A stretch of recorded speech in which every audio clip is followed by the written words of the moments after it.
द्वारका में एक सांझ सत्यभामा ने श्री कृष्ण से पूछा, हे माधव, तुलसी के पास दीपक जलाना, जल रखना, गौ सेवा करना, क्या यह केवल परंपरा है या सच में इससे जीवन की रक्षा होती है? सत्यभामा, ये कथा तुलसी की नहीं, उस स्त्री की है जिसने धर्म को मृत्यु से बड़ा माना। एक समय की बात है।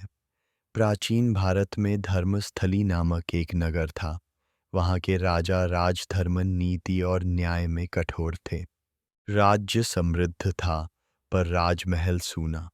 राजा और रानी सुशीला संतान के अभाव में प्रतिदिन तुलसी के आगे दीपक जलाते। एक दिन महर्षि अत्रि पधारते हैं। वे कहते हैं, राजन, पूर्व जन्म में तुम्हारे राज्य ने एक वन काटा था जहां साध्वी तुलसी सेवा में लीन थी। उस तप का भंग आज रिक्तता बनकर लौटा है। महर्षि उपाय बताते हैं। संतान होगी पर उसकी आयु 21 वर्ष से आगे नहीं जाएगी। राजा चिंतित एवं दुखी थे। समय बीता, एक तेजस्वी पुत्र जन्मा। नाम रखा गया धर्मवीर। रानी सुशीला ने उसे शस्त्र नहीं, सेवा, करुणा और सत्य सिखाया। हर प्रातः धर्मवीर तुलसी को जल चढ़ाता, हर संध्या दीपक जलाता। समय के साथ धर्मवीर युवा हो गया। राज्य भर में उसके गुणों की चर्चा थी। विनम्रता, करुणा और धर्म के प्रति उसकी निष्ठा। उसी समय उसका विवाह हुआ श्रद्धिका से, एक ऐसी कन्या जिसकी आंखों में शांति थी, वाणी में धैर्य और हृदय में विवेक।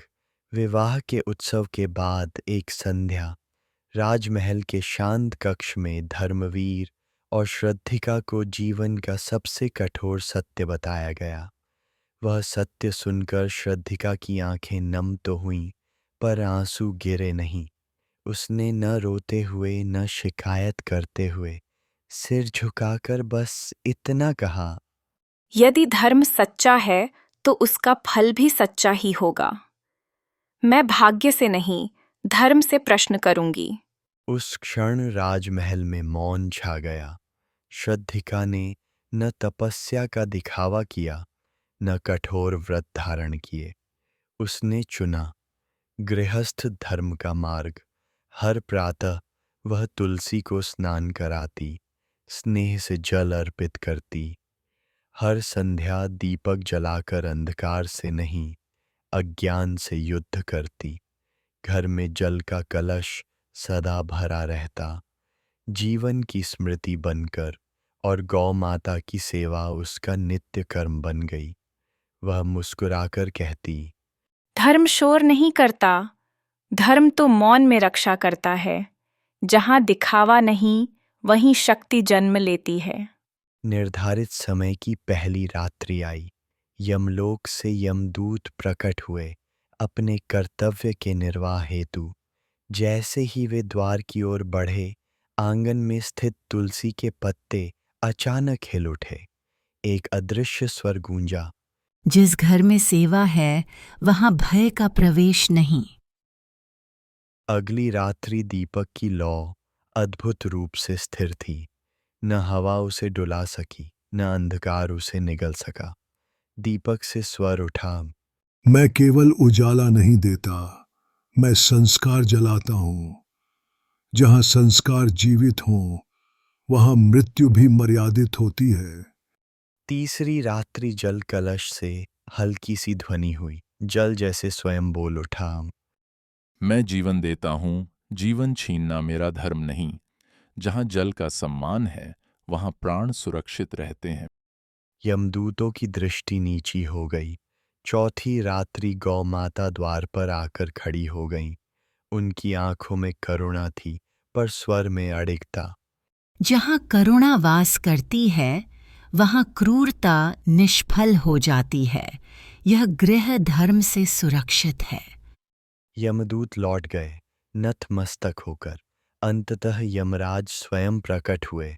कहा, हे स्त्री, जिस घर में धर्म, श्रद्धा और सेवा निवास करते हैं, वहां मृत्यु भी प्रवेश नहीं करती। तुम्हारी भक्ति और पतिव्रता धर्म ने उसे स्थायी बना दिया। अब तुम्हारा पति और यह घर शाश्वत रूप से सुरक्षित और सुखी रहेंगे। श्रद्धिका मुस्कुराई। गौ माता तुलसी और दीपक के प्रकाश में पूरा राजमहल दिव्य आभा से जगमगा उठा। यमदूत चुपचाप लौट गए, सिर झुकाए, और सभी ने जाना कि सच्चे धर्म और भक्ति की शक्ति सब पर विजयी होती है। श्री कृष्ण कहते हैं, यही है हिंदू संस्कृति, जहां आस्था, सेवा और करुणा मृत्यु से भी बड़े हैं। जहां तुलसी बसती है, वहां मृत्यु ठहर जाती है।